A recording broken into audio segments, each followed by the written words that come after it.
बताइएगा कि 1975 में किस प्रधानमंत्री के द्वारा 20 सूत्री कार्यक्रम का शुभारंभ किया गया? इंदिरा गांधी के द्वारा 1975 में इंदिरा गांधी के द्वारा 20 सूत्री कार्यक्रम का शुभारंभ किया गया और यह 5वीं योजना का काल है और 5वीं पंचवर्षीय योजना 1974 से 78 और एक साल पहले ही इसको खत्म कर दिया गया था। ठीक है, नेक्स्ट बताइएगा कि क्षेत्रीय ग्रामीण बैंकों की स्थापना कब की गई? 2 अक्टूबर 1975 को और ये भी 5वीं पंचवर्षीय योजना में ही है। नेक्स्ट बताइएगा कि 1974 में राष्ट्रीय न्यूनतम आवश्यकता कार्यक्रम NMNP लागू हुआ था किस योजना में? 5वीं पंचवर्षीय योजना में।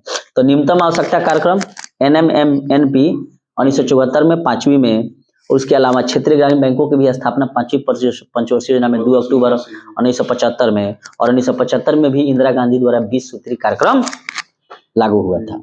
तो ये 20 सूत्री कार्यक्रम आज भी चलता है और इसमें जितने भी सांसद, विधायक, प्रमुख, मुखिया ये लोग होते हैं, इसके मेंबर होते हैं और जिला स्तर पर जिला पदाधिकारी की अध्यक्षता में इसको मान जिला पदाधिकारी की उपस्थिति में इसका बैठक किया जाता है और जो सांसद होते हैं वही इसके 20 सूत्री कार्यक्रम के अध्यक्ष होते हैं और इसमें बहुत सारे मुद्दे को उठाया जाता है 20 सूत्री बैठक। नेक्स्ट बताइएगा कि अनवरत योजना किसकी देन है? वही 66 से 69 वाला 3 गो जो चलाया गया था, ठीक है, गुन्नार मंडल की। अनवरत योजना के प्रतिपादक कौन थे? रेगनर फ्रीस। और अनवरत योजना आधारित थी गांधीवादी मॉडल पर और गांधी मॉडल कौन दिया था? गांधी योजना मन नारायण के द्वारा। क्लियर है? तो यहाँ ध्यान से सुनिएगा, काफी इंपॉर्टेंट है अनवरत योजना की। अनवरत योजना देन है गुन्नार मंडल की। अनवरत योजना के प्रतिपादक थे रेगनर फ्रीस और अनवरत योजना जो है आधारित है गांधीवादी मॉडल पर। ठीक है, अच्छा, नाबार्ड की स्थापना कब की गई थी? 12 जुलाई 1982 को 6ठी पंचवर्षीय योजना के काल में 80 से 85 में और शिवरामन समिति की सिफारिश पर नाबार्ड बैंक की स्थापना की गई थी 1982। हाँ, 1982 में। और 1982 में ही एक्जिम बैंक की भी स्थापना की गई थी आयात निर्यात बैंक के रूप में, जो MSME यानी कि मीडियम एंड स्मॉल इंडस्ट्रीज, हाँ, उसके लिए और उद्योगों को बढ़ावा देने के लिए। तो शिवरामन समिति की सिफारिश पर नाबार्ड की स्थापना 6ठी पंचवर्षीय योजना के काल में 80 से 85 के बीच 1982 में की गई थी और इसका काम क्या है? ग्रामीण संरचनात्मक में डेवलप करना। और पैसे क्या करता है? ग्रामीण बैंकों को दे देता है, वहां के स्थानीय बैंकों को दे देता है। अच्छा, 6ठी पंचवर्षीय योजना किस पर आधारित थी? 80 से 85 आगत एवं निर्गत पर, आगत निर्गत मॉडल पर, कि जितना आएगा मान जितना जा रहा है उतना तो कम से कम आए, माने जितना हम भेजेंगे उतना ही मंगाएंगे, ज्यादा नहीं मंगाएंगे। छठी योजना का मुख्य उद्देश्य क्या था? रोजगार सृजन एवं गरीबी निवारण। अच्छा, बेरोजगारी उन्मूलन से संबंधित कुछ चीजें हैं, ये किस योजना में लागू की गई थी? जैसे IRDP integrated rural development programme, NREP national rural employment programme, TRYSEM, ड्वाक्रा और RLEGP कार्यक्रम, ये सब 6ठी पंचवर्षीय योजना में लागू की गई, क्योंकि 6ठी पंचवर्षीय योजना का मुख्य उद्देश्य था रोजगार का सृजन करना और गरीबी का निवारण करना।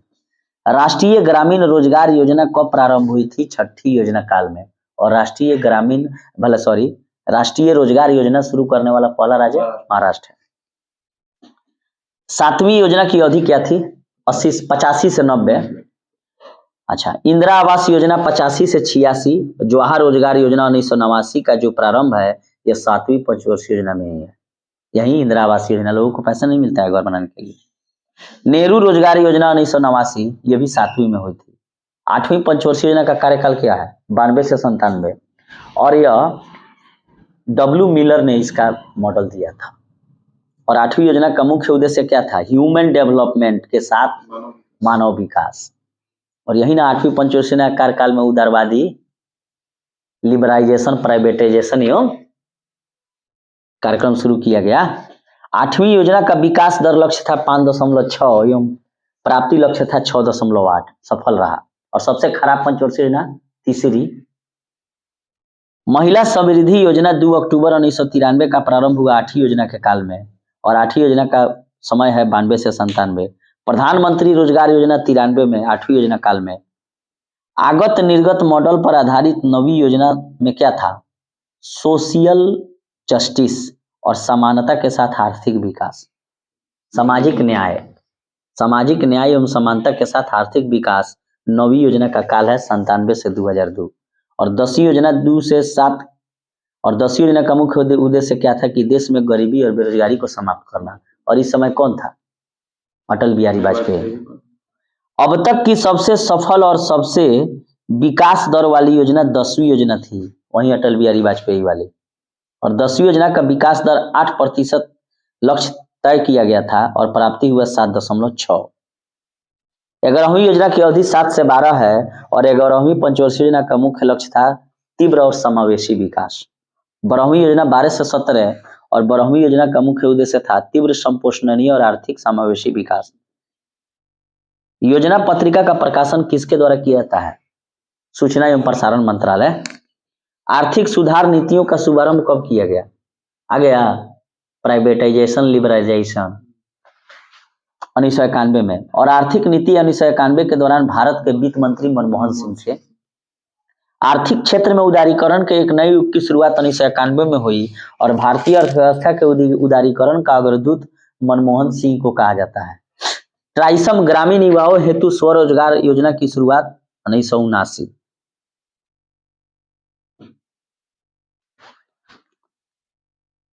अच्छा, ड्वाकरा की भी शुरुआत महिला एवं बाल विकास कार्य है ड्वाकरा 82। राष्ट्रीय ग्रामीण रोजगार गारंटी योजना 80। संपूर्ण ग्रामीण रोजगार योजना SGRY 2001। जवाहर ग्राम समृद्धि योजना 1999। सर्व शिक्षा अभियान और प्रधानमंत्री ग्रामोदय योजना की शुरुआत 2000 से 2001 में। देखिए, हरियाली योजना का संबंध जल प्रबंधन से है और इसकी शुरुआत 2003 में की गई। कृषि बीमा आय योजना 2003 से 4। स्व जलधारा कार्यक्रम 2002। प्रधानमंत्री ग्राम सड़क योजना प्रारंभ की गई 2000 में और ये इतना बढ़िया काम है जिसका जवाब नहीं है। आज जो गांव में जो सड़कें दिखाई दे रही हैं कि प्रत्येक 500 की आबादी वाले जो गांव को जोड़ा जा रहा है, जैसे मान लीजिए इस गांव में 500 लोग रहता है, उसको पक्की सड़क से जोड़ना है, उसके लिए क्या कौन सड़क बन रहा है? प्रधानमंत्री ग्राम सड़क योजना। और जो छोटे छोटे टोले हैं जिनकी जनसंख्या 50 है, 100 है, 250 है, उसको मुख्यमंत्री ग्राम सड़क योजना से जोड़ा जा रहा है। सड़कें कई प्रकार की होती हैं। एक तो होता है नेशनल हाईवे जिस पर केंद्र सरकार बनाती है, उसके अलावा होता है स्टेट हाईवे, उसके अलावा होता है डिस्ट्रिक्ट रोड जिला स्तर पर सड़कें, उसके अलावा होता है ग्रामीण सड़कें। 4 प्रकार की सड़कें होती हैं। तो प्रधानमंत्री सड़क योजना से कितना आबादी को जोड़ना है? 500 बसावटों को जोड़ देना है और मुख्यमंत्री वाला से 250। तब ना आज गांव में सड़क दिखाई दे रही। इतना बढ़िया मैंने कार्य था कि 12 मासी सड़कों से जोड़ना है, पिचिंग कर देना है। तो प्रधानमंत्री ग्राम सड़क योजना का प्रारंभ 2000 को। और स्टेट हाईवे में सबसे अधिक किसका है? महाराष्ट्र का है स्टेट हाईवे। इंदिरा आवास योजना की शुरुआत 85-86। प्रधानमंत्री रोजगार सृजन कार्यक्रम 2008। कपाट की शुरुआत 1 सितंबर 1986 को की गई थी और कपाट का मुख्यालय नई दिल्ली में है। उपभोक्ता की बचत सिद्धांत किसने दिया? अल्फ्रेड मार्शल ने। बार बार पूछा जाता है कि उपभोक्ता की बचत का सिद्धांत दिया मार्शल ने। न्यूनतम समर्थन मूल्य कृषि में दिया जाता है कृषि लागत एवं मूल्य आयोग के द्वारा, MSP। और इसी पर कौन नेता था वो? अरे किसान नेता कौन नहीं था हरियाणा साइड का?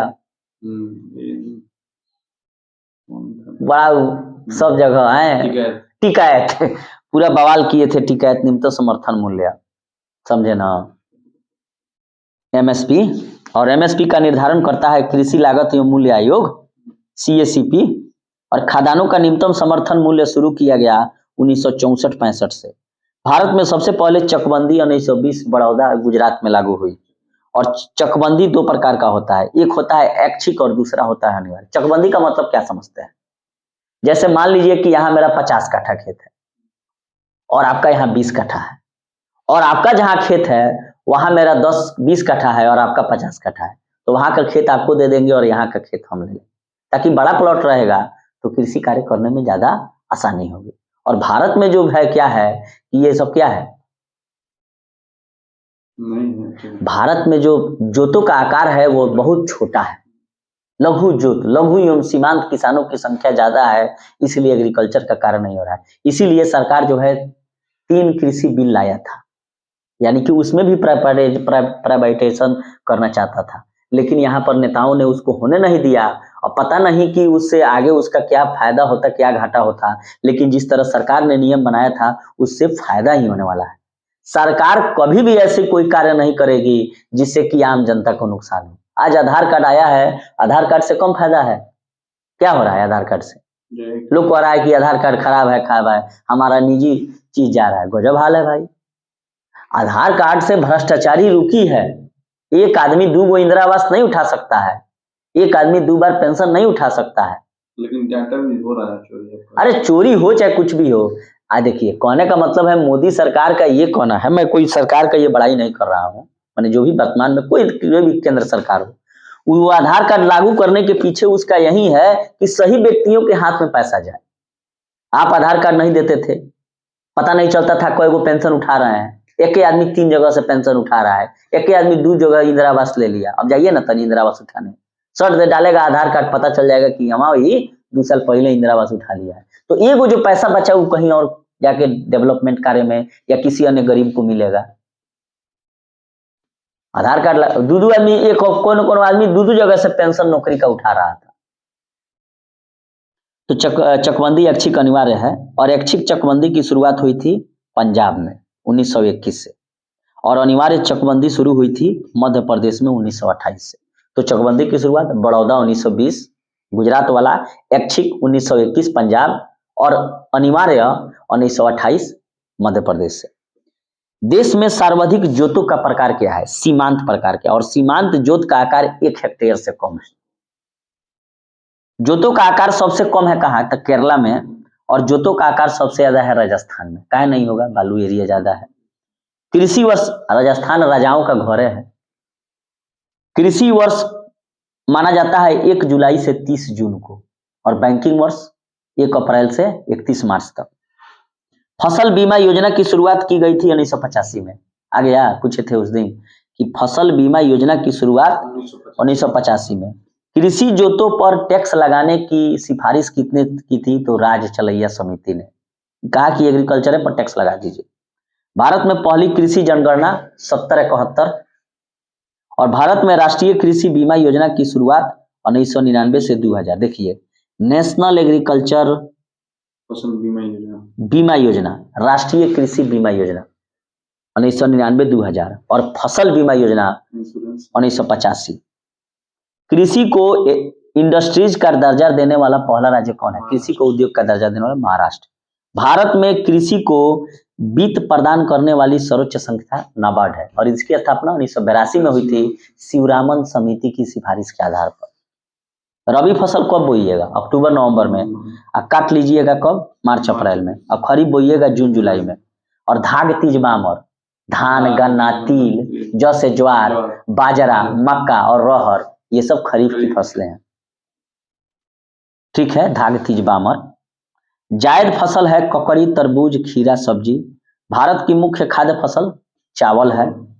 हरित क्रांति शब्द के सबसे पहले प्रयोगकर्ता कौन थे? यानी कि ग्रीन रिवॉल्यूशन शब्द किसने दिया? विलियम गॉड ने। हरित क्रांति की शुरुआत 67-68 से मानी जाती है, और भारत में हरित क्रांति का जन्मदाता एम.एस. स्वामीनाथन को कहा जाता है। तो हरित क्रांति का शब्द दिया था विलियम गॉड ने, और हरित क्रांति की शुरुआत की गई थी भारत में 1967-68 में।